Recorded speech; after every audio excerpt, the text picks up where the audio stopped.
இயேசு கிறிஸ்துவின் என் நாமத்தில் வாழ்த்துக்களை கூறிக்கொள்கிறேன்.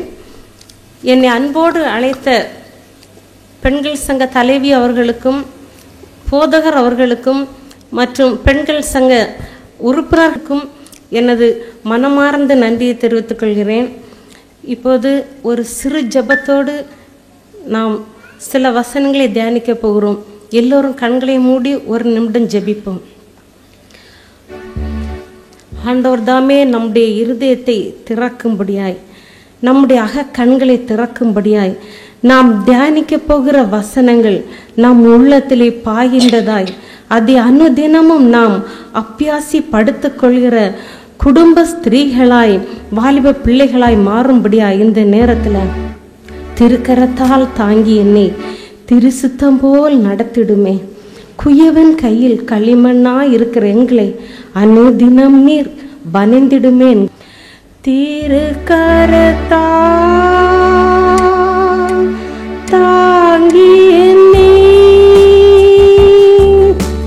திருசித்தம் போல் நடத்திடுமே. குயவன் கையில்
ஒரு விசை வணைந்து கொள்ளும் அப்பா.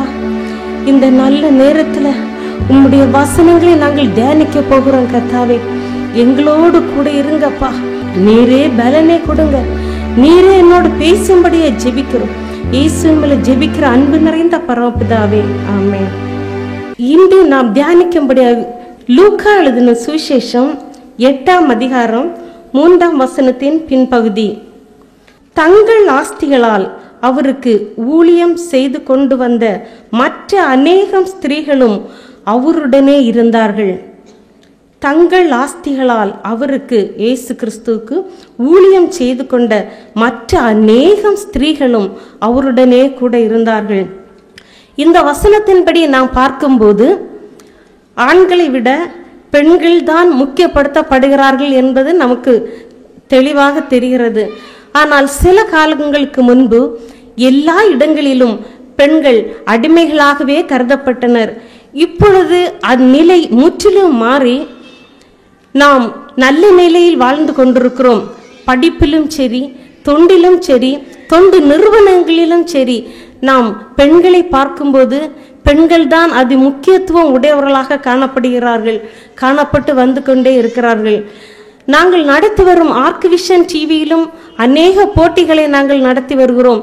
ஆனால் பாருங்கள், ஆண்களை விட பெண்கள் தான் அநேகம் பேர் அந்த போட்டிகளில் பங்கு பெறுகிறார்கள், அநேகம் பேர் பரிசுகளையும் பெறுகிறார்கள். என் அன்பு சகோதரிகளே, என் அன்பு வாலிப பிள்ளைகளே, இந்நாட்களில் பெண்களாகிய நாம் எவ்வளவு முக்கியப்படுத்தப்படுகிறோம் என்பது தெரிந்ததல்லவா? இயேசு கிறிஸ்துவும் பூமியில் வாழ்ந்த காலத்தில் பெண்களை முக்கியப்படுத்தி பேசியிருக்கிறார். நாம் பழைய ஏற்பாட்டு பகுதியை நாம் பார்க்கும்போது இவன் அவனை பெற்றான், அவன் இவனை பெற்றான் என்று ஆண்களையே குறிக்கிறதாக காணப்படுகிறது. ஆனால் புதிய ஏற்பாட்டில் நாம் முதல் புஸ்தகமாகிய மத்தேயுவில் பார்க்கும்போது வம்ச வரலாறை நாம் படிக்கும்போது பெண்கள் அதில் முக்கியப்படுத்தப்படுகின்றார்கள். இந்த கூடுகையில் வந்திருக்கிற நீங்களும் பெண்களாய் இருக்கிறீர்கள். மிகவும் உங்களை பார்ப்பதில் நான் மிகவும் சந்தோஷப்படுகிறேன். அனைவருடைய முகத்திலும் புன் சிரிப்புகளையும் பார்க்கிறேன். ஏன்னா பெண்கள் இவ்வளவு அழகாக கூடி வந்திருக்கிறோமே என்கிற ஒரு உள்ளத்தின் ஆழத்திலிருந்து உங்களுக்கு ஒரு மகிழ்ச்சி தென்படுகிறது என்பதை நான் உணர்கிறேன். பெண்கள் நாட்டிற்கே கண்கள் என்றுதான் ஒரு பாடல் கூட சொல்லப்பட்டிருக்கிறது. இப்போது அந்த பாடலை நான் பாடப் போகிறேன். பெண்களே நாட்டின் கண்களே, கண்களே சரீரத்தின் தூண்களே, கண்கள் இருளடைந்தால் வாழ்வும் இருளடையும், பெண்கள் ஒளியடைந்தால் நாடும் உயர்வடையும். பெண்களே நாட்டின் கண்களே, கண்களே. அமெரிக்கா தேசத்தில் ஐடாஸ் கட பிறந்தார், அருள் பணிக்காய் மருத்துவத்தில் டாக்டர் பட்டம் பெற்றார். வேலூரில் பிரசவத்தில் மருத்துவ பெண்களை கண்டார், மருத்துவத்தில் பெண்களுக்கு முதல் உதவி செய்தார். வேலூரில் சிஎம்சி மருத்துவமனையை தந்தார், மருத்துவத்தில் பட்டம் பெற சிஎம்சி துவங்கி வைத்தார். பெண்களே நாட்டின் கண்களே, கண்களே சரீரத்தின் தூண்களே, கண்கள் இருளடைந்தால் வாழ்வும் இருளடையும், பெண்கள் ஒளியடைந்தால் நாடும் உயர்வடையும். பெண்களே நாட்டின் கண்களே, கண்களே. பார்த்தீங்களா பெண்கள் எப்படிப்பட்டவர்கள்? பெண்கள் நாட்டின் கண்கள் என்பதாக பார்க்கிறோம். இதோடு மட்டுமல்லாமல் நாட்டிற்கே கண்களாய் ஒளி விளக்காய் இருக்கிற பெண்களை குறித்து நாம் பார்க்கும்போது ஒரு குடும்பத்தை அலங்கரிப்பது பெண்தான். நம் வீட்டு சுற்று ஓரங்களை பார்க்கும்போது அநேக செடிகளை வைக்கிறோம், அதில் அநேக பூக்களை பார்க்கிறோம். பூக்கள் பார்ப்பதற்கு அழகாக தான் இருக்கிறது. ஆனால் அந்த செடிகளை பராமரிக்கிறது யார் என்றால் அந்த பெண்கள். அவர்கள்தான் தினமும் அதற்கு தண்ணி ஊற்றி அதை பராமரிக்கின்றார்கள். ஒரு குடும்பத்தில் ஒரு குடும்ப தலைவி அல்லது ஒரு பெண் என்பவள் முக்கியப்படுத்தப்படுகிறாள். ஒரு குடும்பத்தை அலங்கரிப்பதும் பெண்தான். இல்லாவிட்டால் குடும்ப நிலையே உருவாகி இருக்காது. இந்த குடும்பத்தை அலங்கரிப்பதற்காகவே தேவாதி தேவன் ஆணும் பெண்ணையும் உருவாக்கி அந்த குடும்பத்தை ஒரு குடும்ப சூழ்நிலைக்கு தக்கதாக உருவாக்கி உள்ளார். எனக்கு அன்பானவர்களே, ஆதியாகமத்தில் நாம் படிக்கும்போது மனிதன் தனிமை என்னும் நிலையைத்தான் காணப்பட்டார். ஆனால் கர்த்தர் ஆதாமுக்கு துணையாக ஏவாளை கொடுத்த பிறகுதான் ஆதாமுக்கு முழுமையும் மகிழ்ச்சியும் ஏற்பட்டதாக வேதாகமத்தில் நாம் பார்க்கிறோம். ஆதியாகமும் 2ஆம் அதிகாரம் 18ஆம் வசனமும் 2ஆம் அதிகாரம் 20ஆம் வசனத்தையும் பார்க்கும்போது, பின்பு தேவனாகிய கர்த்தர் மனுஷன் தனிமையாய் இருப்பது நல்லதல்ல, ஏற்ற துணையை அவனுக்கு உண்டாக்குவேன் என்றார். இன்னும் 2:20 பார்க்கும்போது, ஆதாமுக்கோ ஏற்ற துணை இன்னும் காணப்படவில்லை என்று பார்க்கிறோம். இப்படி குடும்பத்திற்கே முக்கியமான பெண் ஒரு குடும்பத்தை அழிக்கவும் உருவாக்கவும் திறமை படைத்தவளாக காணப்படுகிறாள் என்று பார்க்கிறோம். ஆரம்பத்தில் உள்ள முதல் குடும்பம் ஆதாம் ஏவாள் குடும்பம்.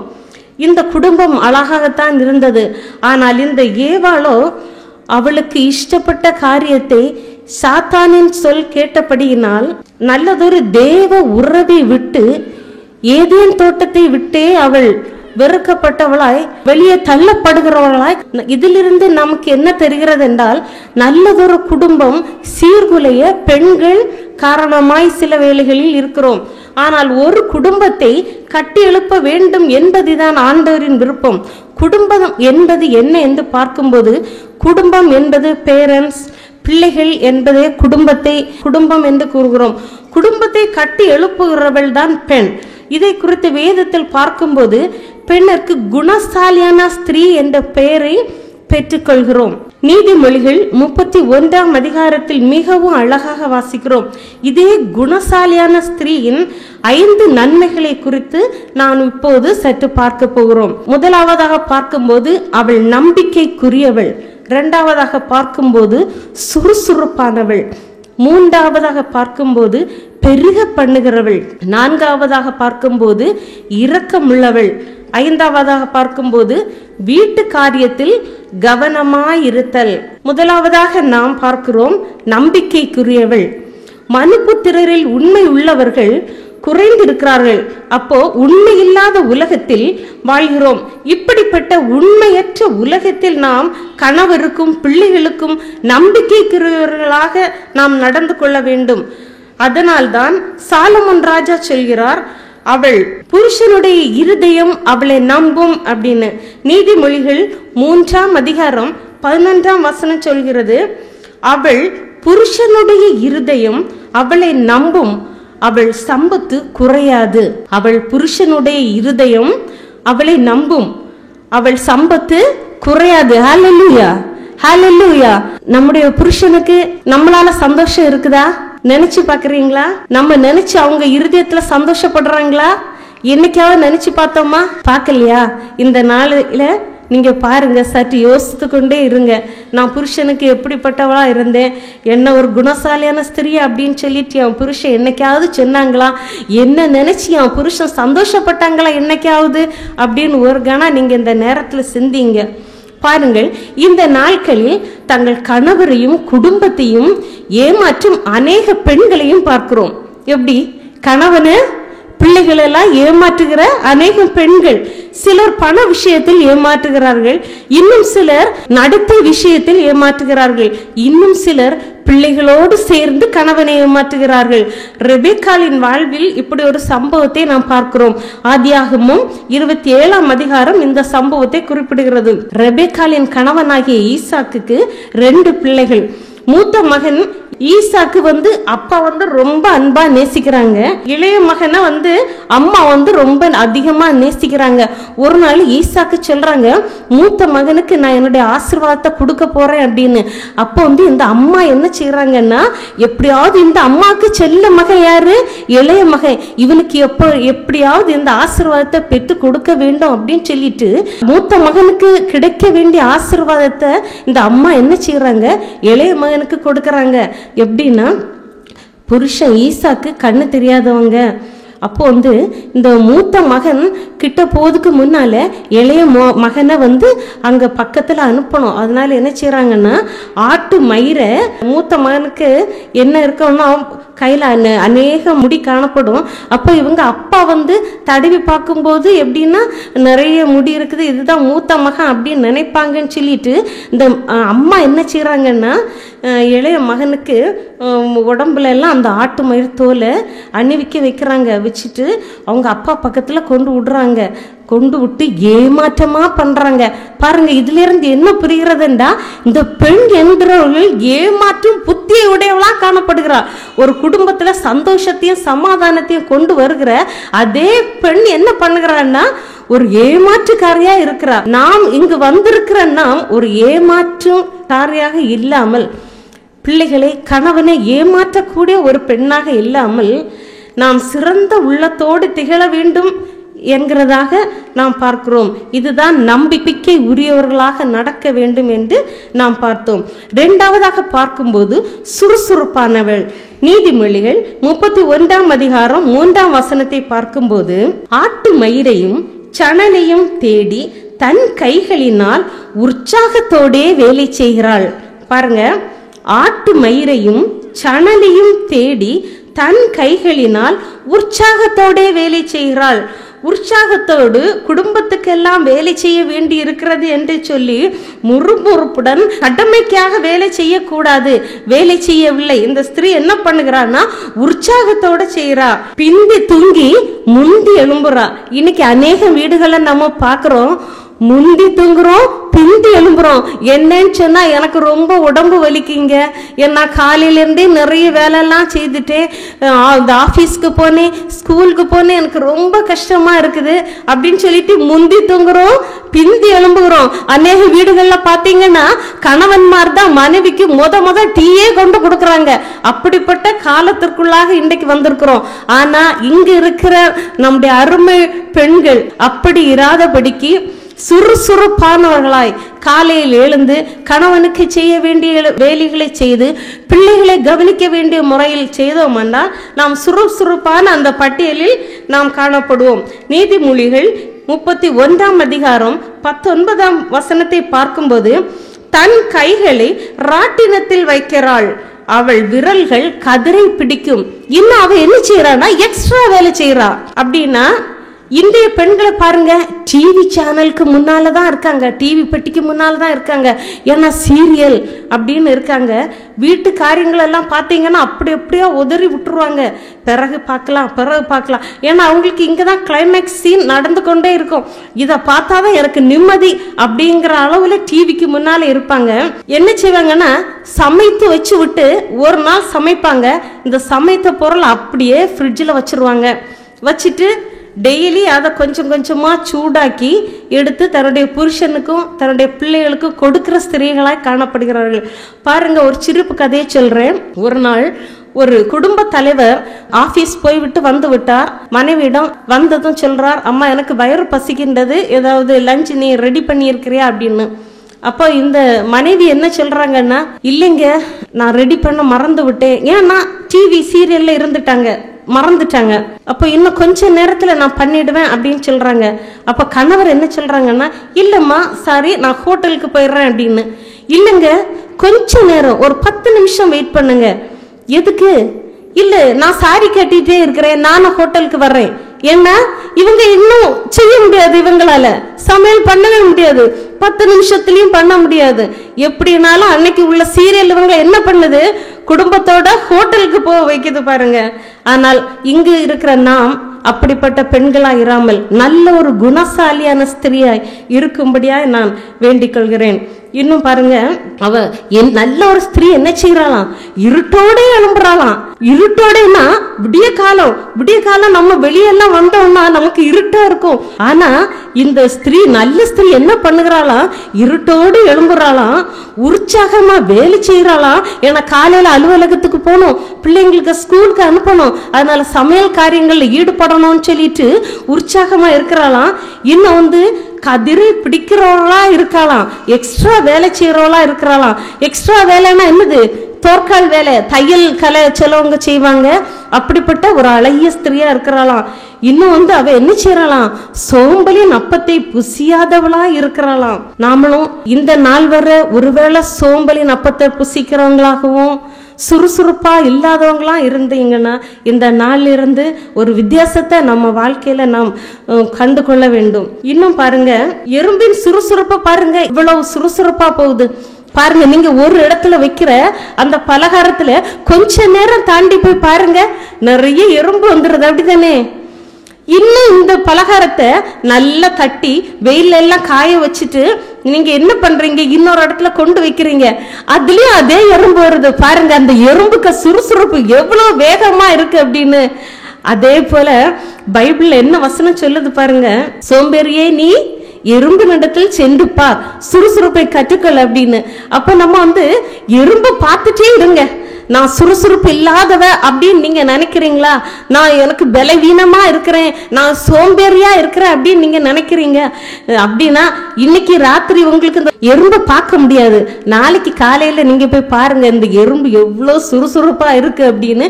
கொஞ்ச நேரம் பார்த்துட்டே இருங்க, அப்போ உங்களுக்கு தெரியும் இந்த சுறுசுறுப்பு எப்படி எவ்வளவு ஸ்பீடா இருக்கு அப்படின்னு. இன்னும் மூன்றாவதாக பார்க்கும்போது பெருக பண்ணுகிறவள், சம்பத்தை பெருக பண்ணுகிறவள். அதாவது நீதிமொழிகள் 31ஆம் அதிகாரம் 11ஆம் வசனம், அவள் புருஷனுடைய இருதயம் அவளை நம்பும், அவள் சம்பத்து குறையாது. அவள் சம்பத்து குறையவே குறையாதான். இன்னும் பாருங்க 16 சொல்லப்பட்டு இருக்கிறது, ஒரு வயலை விசாரித்து அதை வாங்குகிறாள், தன் கைகளின் சம்பாத்தியத்தினால் திராட்சை தோட்டத்தை நாட்டுகிறாள். தன் கைகளின் சம்பாத்தியம், அப்போ அவ என்ன செய்யறாளாம்? தன் கைகள்ல வருகிற சம்பாத்தியத்தை பெருக பண்ணுகிற ஒரு ஸ்திரியா காணப்படுகிறா. அவள் சம்பத்து குறையாது, குடும்ப வருமானத்தை அவள் பெருக பண்ணுகிறா. நீங்களும் நானும் குணசாலியான பெண்ணாக இருந்தால் குடும்ப வருமானத்தை பெருக பண்ணுகிறவர்களாக இருக்க வேண்டும் என்று வேதம் கூறுகிறது. உதாரணத்துக்காக நான் ஒரு காரியத்தை சொல்கிறேன். ஒரு பெண் சொன்னா, என் கணவர் என் கல்யாணத்துக்கு முன்னால கோடீஸ்வரரா இருந்தார் அப்படின்னு.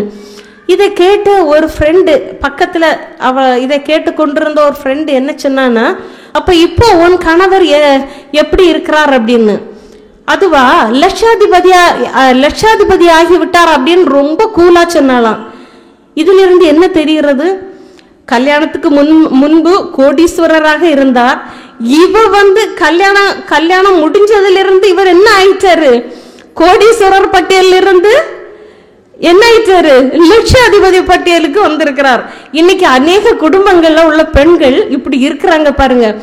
நிறைய வருமானத்தை வச்சிருப்போம், அதை எப்படியாவது கரையத்தான் பண்ணுகிறாங்களே தவிர அதை பெருக பண்ணணும் அப்படின்னு நினைக்கவே இல்லை. இப்படிப்பட்ட ஸ்திரீகளினால் சம்பத்து குடும்பங்களில் பெருகவே பெருகாது, அது குறைந்துதான் போகும்.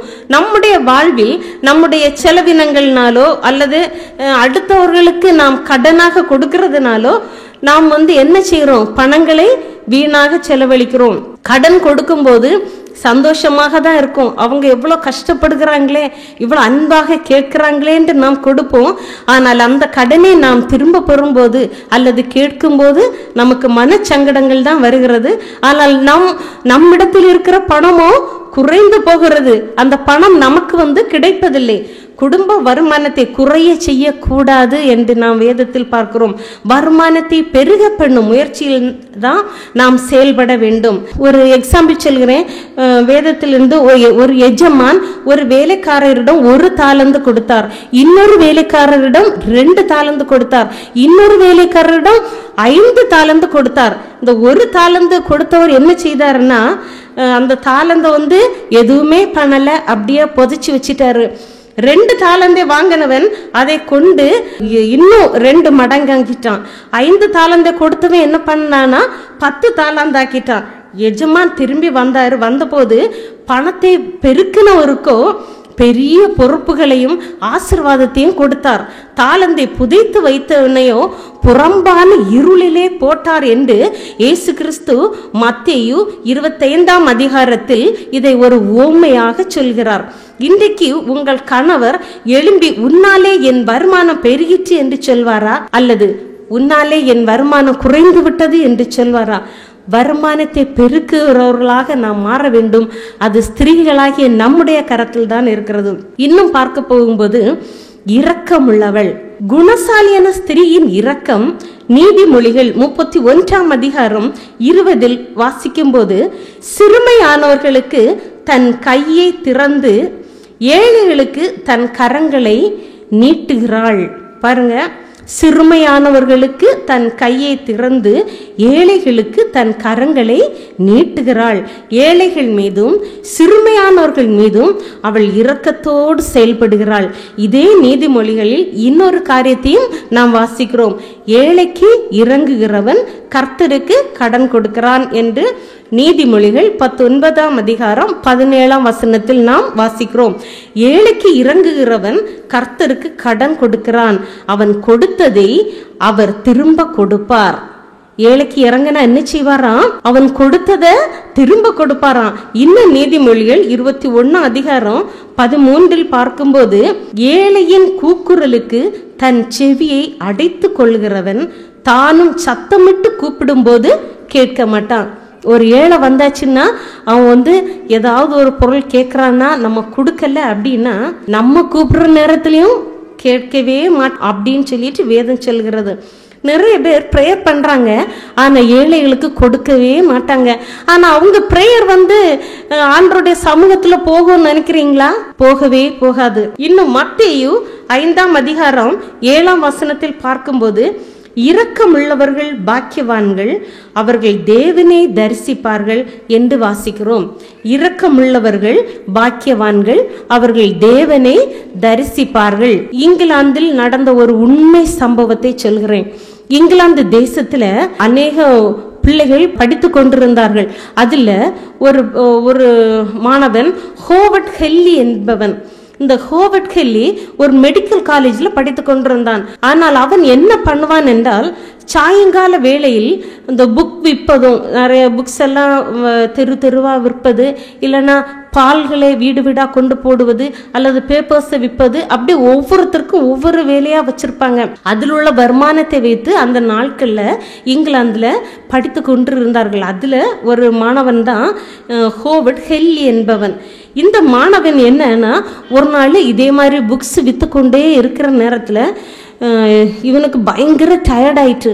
அப்போ அப்படி போயிட்டே இருக்கிற நேரம் ஒரு அம்மா வீட்டில் இவன் நின்றுட்டு, எம்மா எனக்கு பயங்கர டயர்டாக இருக்குது, நீங்கள் எனக்கு இன்னைக்கு ஒரு கப் தண்ணி தாங்க அப்படின்னு கேட்கும்போது, இந்த அம்மா என்ன பண்ணாங்கன்னா அவனுக்கு தண்ணிக்கு பதிலாக ஒரு கப் பாலை கொடுக்குறாங்க. இந்த ஹோவர்ட் ஹெல்லி என்ன பண்ணான்னா அந்த பாலை குடிச்சிட்டு போயிட்டான். அநேக நாட்கள் ஆயிட்டு இந்த அம்மாவுக்கு ஒரு நாள் பயங்கரமான ஒரு சுகவீனப்பட்டுட்டாங்க. இந்த அம்மா சுகவீனப்பட்டதும் இந்த அம்மாவின் வீட்டுக்காரங்க எல்லாம் ரொம்ப கஷ்டப்பட்டவங்க தான், ரொம்ப பணக்காரங்க அப்படின்னு இல்லை. அப்போ இந்த அம்மாவை என்ன செய்தாங்கன்னா பக்கத்தில் உள்ள ஒரு ஹாஸ்பிட்டலுக்கு கொண்டு போனாங்க. ஆனால் அந்த ஹாஸ்பிட்டலோட டாக்டர் என்ன பண்ணிட்டாங்கன்னா, இந்த அம்மாவுக்கு இருக்கிற வியாதி பயங்கரமான வியாதி, இவர்களை உடனே நீங்கள் ஒரு பெரிய ஹாஸ்பிட்டலுக்கு கொண்டு போகணும் அப்படின்னு சொல்லிட்டு ஒரு பெரிய ஹாஸ்பிட்டலுக்கு அவங்களே அனுப்பிட்டாங்க. வீட்டுக்காரங்க எல்லாம் ரொம்ப சங்கடப்படுறாங்க. ஐயோ, இந்த பெரிய ஹாஸ்பிட்டலில் கொண்டு போயிட்டாங்களே, நாங்கள் இனி எப்படி பணம் கட்டுவோம், எப்படி இந்த ட்ரீட்மெண்ட் பண்ணுவோம், எங்களுக்கு கஷ்டமாக இருக்குதே அப்படின்னு சொல்லிட்டு வேதனையாக இருக்கிறாங்க. ஆனால் அந்த நேரத்தில் பாருங்க, அந்த ஹாஸ்பிட்டலில் அங்கே உள்ள டாக்டர் என்ன பண்ணுறாங்கன்னா இந்த அம்மாவை பயங்கரமாக விசாரிக்கிறாங்க, இந்த அம்மாவுக்கு பயங்கரமாக ட்ரீட்மெண்ட் கொடுக்குறாங்க. ஆனால் அங்கே உள்ளவங்க எல்லாம், பக்கத்தில் உள்ளவங்க எல்லாம் பயங்கரமாக பார்க்குறாங்க. இது ஏன் இப்படி இந்த அம்மாவுக்கு மட்டும் இந்த டாக்டர் பயங்கரமாக விசாரிக்கிறாரு, பயங்கரமாக ட்ரீட்மெண்ட் கொடுக்குறாரு அப்படின்னு பார்த்தா இந்த ஹோவர்ட் ஹெல்லிக்கு புரிஞ்சிடுச்சு. அன்றைக்கு ஒரு நாள் நான் புக்கெல்லாம் வித்துட்டு இருந்தேனே, அந்த நேரத்தில் இந்த அம்மாவிடம் ஒரு கப்பு தண்ணி கேட்டேன், இந்த அம்மா என்ன பண்ணாங்கன்னா எனக்கு பால் கொடுத்தாங்க, அந்த அம்மா தான் அப்படின்னு சொல்லிட்டு இந்த ஹோவர்ட் ஹெல்லி புரிஞ்சுக்கிட்டாங்க. உடனே இந்த ஹோவர்ட் ஹெல்லி என்ன பண்ணாங்கன்னா, இந்த அம்மா டிஸ்சார்ஜ் ஆகிற அன்றைக்கு ஒரு பேப்பரில் அந்த பில்லோட வைத்து என்ன எழுதியிருந்தாங்கன்னா, ஒரு கப்பு பாலுடன் பில்லில் இருக்கிற பணத்தையும் நான் கட்டி விட்டேன் அப்படின்னு. இவங்களுக்கு பயங்கர சந்தோஷம். ஐயோ, இது எப்படி கட்டிட்டாங்க, இது யாரால் கட்டப்பட்டது, எங்களுக்கு ஆச்சரியமா இருக்கே அப்படின்னு பார்த்தா லாஸ்ட்ல தான் இந்த ஹோவர்ட் ஹெல்லி சொல்றாங்க, அம்மா அம்மா உங்களுக்கு என்ன தெரிகிறதா, நான் தான் உங்கள் வீட்டில் தண்ணி கேட்டவன், நீங்கள் எனக்கு பாலை கொடுத்தீர்களே அம்மா அப்படின்னு. பாருங்க, அந்த தாயின் இரக்க குணத்தினால் அந்த தாய்க்கு ஆண்டவர் கொடுத்த ஒரு ஆசீர்வாதத்தை, ஒரு மேன்மையும் பார்த்தீங்களா? இன்றைக்கு இங்கு வந்திருக்கிற நாம் ஒரு இரக்க குணம் உள்ளவர்களா இருக்கும்போது கர்த்தர் இதைவிட பெரிய ஆசீர்வாதத்தை, மேலான காரியத்தை நம்முடைய வாழ்க்கையில செய்கிறவராக காணப்படுகிறார். குணசாலியான பெண்ணின் 5வது நற்குணம் என்னன்னா, வீட்டு காரியத்தில் கவனமாய் இருத்தல். நீதிமொழிகள் 31 அதிகாரம் 27 பார்க்கும்போது, அவள் சோம்பலின் அப்பத்தை புசியாமல் தன் வீட்டு காரியம் எப்படி நடக்கிறது என்று கண்ணோக்கமாயிருக்கிறாள். என்ன செய்றா? அவள் தன் வீட்டு காரியம் எப்படி நடக்கிறது என்று கவனம் செலுத்துகிறவர்களாய் இருக்கிறாள் என்று நாம் இந்த வேதத்தில் அழகாக வாசிக்கிறோம். தங்கள் உடையிலும் நடையிலும் கவனத்தை செலுத்துகிற அநேக ஸ்திரீகள் நம்முடைய வீட்டு வாழ்க்கையில் தன்னுடைய புருஷனையோ தன்னுடைய பிள்ளைகளையோ கவனம் செலுத்துகிறவர்களாக இல்லாமல் ஏனோதானோ என்று தெரிகிறார்கள். ஆனால் பாருங்கள், அது நல்ல குணம் என்று பார்ப்போமா? இல்லவே இல்லை. குணங்கள் எப்படிப்பட்டவை என அறிந்திருக்க வேண்டும். என்ன, கணவன், பிள்ளைகள், மாமா, மாமி, இவங்களோட கேரக்டர்ஸ், இவங்களோட குண அதிசயங்கள் என்ன அப்படின்னு நம்ம ஏற்கனவே புரிஞ்சிக்கணும். மாமா ஒருவேளை கோபக்காரங்களா இருக்கலாம், இல்லைன்னா மாமி ரொம்ப கோபக்காரங்களா இருக்கலாம், இல்லைன்னா பிள்ளைகள் நமக்கு கட்டுக்கடங்காதவர்களா இருக்கலாம், இல்லைன்னா புருஷன் எப்போதுமே எதுக்கெடுத்தாலும் கோபப்படுகிறவங்களா இருக்கலாம். ஆனா நீங்க என்ன பண்ணணும்னா, குணசாலியான ஸ்திரீ, வீட்டை கட்டுகிற ஸ்திரீ எப்படி இருக்கணும்னா, அவள் அந்த குணங்களை எல்லாம் கண்டறிகிறவளா இருக்கணும் என்று வேதம் சொல்கிறது. சில நேரம் நான் எவ்வளவு அமைதியா இருந்தாலும் தன்னுடைய புருஷன் என்ன பண்ணுவாங்க, ஒரு டென்ஷன் பார்ட்டியாவே இருந்துட்டு இருப்பாங்க. டென்ஷனா, எதுக்கு எடுத்தாலும் டென்ஷன். வேலைக்கு போயிட்டு வந்தா டென்ஷன், வீட்டுல ஒரு நல்ல காரியம் செய்தாலுமே டென்ஷன். சில நேரங்கள்ல நம்ம அன்பாகவே இருப்போம், அன்பா இருந்தாலும் அவரிடம் இருந்து ஒரு அன்பையுமே எதிர்பார்க்க முடியாது, ஒரே டென்ஷனா தான் இருப்பாரு.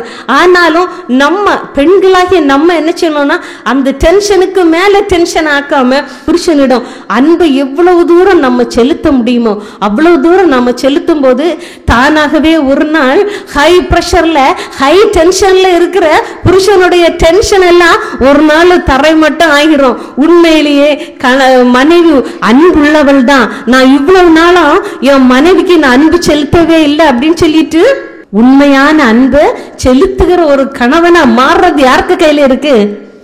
குணசாலியான ஸ்திரீயின் கையில இருக்கு. அதுவும் வீட்டை கட்டுகிற பெண்ணின் கையில இருக்கு. பாருங்க, பிள்ளைகள் பிடிவாத குணம் உடையவர்களா இருந்தா அவங்களை என்ன பண்ணணுமா, சரியான வழியில் நடத்தணுமா. பிள்ளைகள் யாருடன் பழகிறார்கள், அவங்களுடைய பொழுதுபோக்கு என்ன? இன்றைய காலங்களில் நீங்க பார்க்கும்போது எல்லா பிள்ளைகளும், அநேக வாலிப பிள்ளைகள் என்ன பண்றாங்கன்னா, இன்டர்நெட்ல இருக்கிறாங்க. அம்மா அம்மா எனக்கு ஒரு கம்ப்யூட்டர் வாங்கித்தாங்க அப்படின்னு கேட்கறாங்க. அம்மாவும் சந்தோஷமா என் பிள்ளை படிப்புல முன்னேறிட்டான் அப்படின்னு சொல்லிட்டு கம்ப்யூட்டரை வாங்கி கொடுக்கறாங்க. ஸ்பெஷலா ஒரு ரூமையே ஆயத்தம் பண்ணி கொடுக்கறாங்க. இந்த பிள்ளை அழகா கம்ப்யூட்டர்ல இருந்து விளையாடுவான். பேரண்ட்ஸ் நினைப்பாங்க, பரவாயில்ல என் பிள்ளை எவ்வளவு மணிக்கூரா விடிய விடிய இருந்து படிக்கிறாளேன்னு பார்த்தா அங்க இன்டர்நெட்ல ஏதோ சில்மிஷங்கள் நடந்து கொண்டிருக்கும். எனக்கு அன்பானவர்களே, பிள்ளைகளின் வாழ்வில் பிள்ளைகள் வழி தப்பாமல் இருக்க பிள்ளைகளின் நடவடிக்கைகள் எப்படி என்பதை ஒவ்வொரு நிமிடமும் காண்பது நம்முடைய பெற்றோரின் கடமையில் இருக்கிறது. நமக்கு கடமையில், பெண்களின் கடமையாகவே அது காணப்படுகிறது. ஏன்னா கணவன் வேலைக்கு போயிருவாங்க, வீட்டுல பெரும்பாலும் மோஸ்ட்லி வீட்டுல இருக்கிறது யாரு? பெண்கள். அதனால இந்த பெண்களுடைய கரத்துல இருக்கிறது. ஒருவர் ஒரு அழகான பூந்தோட்டத்தை அமைச்சு கொஞ்ச நாள்ல என்ன பண்ணுச்சுன்னா, அந்த பூந்தோட்டத்துக்கு உள்ளால ஒரு முட்செடி காணப்பட்டது. அந்த முட்செடி அழகா வளர்ந்துட்டே வந்துச்சு. இவரு நினைச்சாரு, இந்த முட்செடியை நம்ம சீக்கிரமா எடுத்து போட்டுடலாம் அப்படின்னு பல நாட்கள் நினைச்சுக்கிட்டே இருக்கிறாரே தவிர அந்த முட்செடியை அவரால் எடுக்கவே இல்லை. நாளைக்கு பார்க்கலாம் அப்படின்னு சொல்லிட்டு ஒவ்வொரு நாளும் அந்த நாட்களை கடத்திக்கிட்டே இருந்தாங்க. ஒரு நாள் பாருங்க, அந்த முட்செடி பெரிய செடி ஆயிட்டு. பெரிய செடியானனால அந்த பூந்தோட்டமே அழகுள்ள ஒரு பூந்தோட்டமா இருந்த அந்த பூந்தோட்டம் மோசமான, யாருமே பார்க்க முடியாத அளவிற்கு மாறியது. ஏன்னா அவர் முளையிலே அப்படின்னா சின்னதா அந்த முட்செடி இருந்த நேரமே அந்த முட்செடிய அகற்றாததுனால இந்த பிரச்சனை ஆயிருக்கு. இன்றைக்கு நம்முடைய குடும்பமும் ஒரு பூந்தோட்டம் போல. இந்த பூந்தோட்டத்தை கெடுக்கும்படி தீய நண்பர்களாகிய முட்செடி, தீய பழக்கங்களாகிய முட்செடி நம்முடைய பிள்ளைகளுடைய வாழ்க்கையிலும் நம்முடைய கணவனுடைய வாழ்க்கையிலும் தலை காட்டும் போது ஒரு பெண் விழிப்போடு அதை கவனித்து சரி செய்ய வேண்டும். இல்லாவிட்டால் குடும்பமாகிய பூந்தோட்டம் சின்ன பின்னமாகிவிடும். உங்களுடைய குடும்பம் என்கிற பூந்தோட்டத்தில் கவனம் வைத்திருக்கிறது மோஸ்ட்லி பாத்தீங்கன்னா பெண்களுடைய கரத்தில் இருக்குது. அப்படின்னா நம்மளுடைய கரத்தில் இருக்கிறது. நான் என்ன செய்ய முடியும், கணவர் கெட்டு போயிட்டாரே அப்படின்னு சொல்லிட்டு நீங்க விட முடியுமா? விடவே முடியாது. என் பிள்ளைகள் கெட்டு போயிட்டனரே என நீங்க சொல்ல முடியுமா? சொல்லவே முடியாது. ஏன்னா இந்த நாட்கள்ல நம்ம எந்த கவலைப்பட்டும் பிரயோஜனம் இல்லை. ஏற்ற நேரத்துல நம்ம விழிப்போடு இருந்து பார்க்க வேண்டிய நேரத்துல நம்ம பார்த்தோம்னா எல்லாவற்றிலும் ஒரு நல்ல அனுபவத்தை நம்முடைய வாழ்க்கையில நம்ம குடும்பத்துல நம்ம பெற்றுக்கொள்வர்களா இருக்க முடியும். சாரோனின் ரோஜாவாகிய இயேசு பெரியவர். அவர் உங்களுக்கு ஞானம் கொடுப்பார், ஜெயம் கொடுப்பார், தைரியம் கொடுப்பார். இயேசு கிறிஸ்துவின் நாமத்தினால் ஜெயம் கொடுக்கிற தேவாதி தேவனுக்கு ஸ்தோத்திரம். ஹல்லேலூயா, ஹல்லேலூயா. ஜெயம் கொடுக்கிற தேவனுக்கு ஸ்தோத்திரம். இயேசப்பாவின் துணையோடு குணசாலியான ஸ்திரீகளாய் குடும்பத்தை கட்டுகிறவர்களாய் நாம் இந்த நாள்ல அமைய போகிறோம். இந்த நேரத்துல எல்லாரும் கண்களை மூடி நானும் என் வீட்டாருமோ என்றால் கர்த்தரையே சேவிப்போம்ங்கிறதான பாடலை எல்லாரும் பாடுவோம். நானும் என் வீட்டாருமோ என்றால் கர்த்தரையே சேவிப்போ, நீயும் சேவிப்பாயா, நீயும் சேவிப்பாயா. நானும் என் வீட்டாருமோ என்றால் கர்த்தரையே சேவிப்போம், நீயும் சேவிப்பாயா, நீயும் சேவிப்பாயா, நீயும் சேவிப்பாயா, சேவிப்பாயா. அன்புள்ள இயேசு சுவாமி, அப்பா, நாங்கள் கேட்ட செய்திகளை எங்கள் உள்ளத்தில் நாங்கள் அனுதினமும் அபியாசப்படுத்திக் கொள்ளட்டும். அப்பா, நாங்கள் இரக்க குணம் உள்ளவர்களாய், நாங்கள் நம்பிக்கைக்குரியவர்களாய், நாங்கள் சுறுசுறுப்பானவர்களாய், நாங்கள் குடும்பத்தின் வருமானத்தை பெருக பண்ணுகிறவர்களாய், அநேகம் நேரம் நாங்கள் ஞானமற்றவர்களாய் இருக்கிறோம் ஏசப்பா. ஆனால் ஞானம் உள்ள பிள்ளைகளாய் இந்த செய்தியின் மூலம் எங்களை மாற்றும்படியாய் ஜெபிக்கிறோம் கர்த்தாவே. இந்த நாளிலே நாங்கள் கேட்ட செய்தியை நாங்கள் விட்டுவிட வேண்டாம் சுவாமி. எங்க வாழ்க்கையில நாங்க ஏனோதானோ என்று நடந்த நாட்கள் உண்டு ஆவியானவரே. இந்த நாள்ல எங்களை ஒரு புது மனுஷி ஆக்குங்கப்பா, ஒரு புது குணசாலியான ஸ்திரீயாக மாற்றுங்க அப்பா. நாங்கள் விசுவாசிக்கிறோம் அப்பா, நாங்கள் விசுவாசிக்கிறோம் அப்பா. இந்த கடைசி நாட்களில் அப்பா, இந்த பிள்ளைகள் என்னென்ன ஆசீர்வாதங்களை பெற்று செல்ல வேண்டும் என்று நினைக்கிறார்களோ இந்த நேரத்தில் சுவாமி இவர்களுடைய வாழ்க்கையில் இந்த ஆசீர்வாதத்தை நீங்க கொடுக்கும்படியாய் ஜெபிக்கிறோம் சுவாமி. இவர்கள் புது பிள்ளைகளை மாறும்படியாய் அவர்கள் தங்களை ஆயத்தப்படுத்தட்டும் அப்பா. இந்த நேரத்தில் ஆயத்தப்படுத்தட்டும், இந்த நேரத்தில் ஆயத்தப்படுத்தட்டும் அப்பா. இயேசுவின் மூலம் ஜெபிக்கிறோம் அப்பா, இயேசுவின் மூலம் ஜெபிக்கிறோம் பரமபிதாவே, ஆமென்.